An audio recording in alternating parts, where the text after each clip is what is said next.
म लेखिरहन्छु त अनि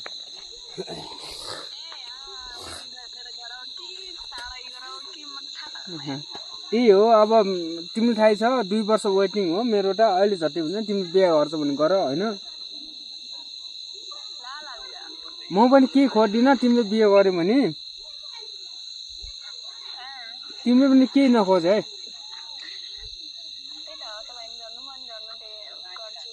ए ल ल तिमीले बिहे गर अनि त्यसपछि म पनि वेटिङ इज फर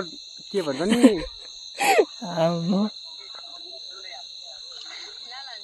ल ल ल ल है अलि माया प्रेमको कुरा गर्नु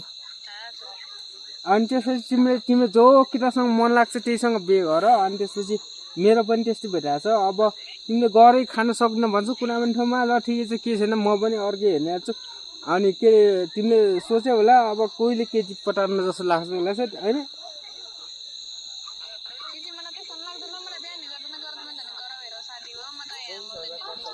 ए ल ल ल मेरो चाहिँ 2 वर्षपछि बिहे नै हुने हो अनि मेरो सम्हाल्ने पनि भनिरहेछ हैन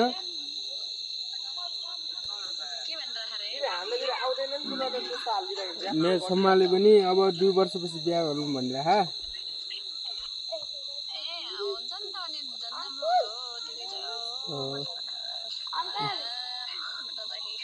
ल ल ल बाई बाई ल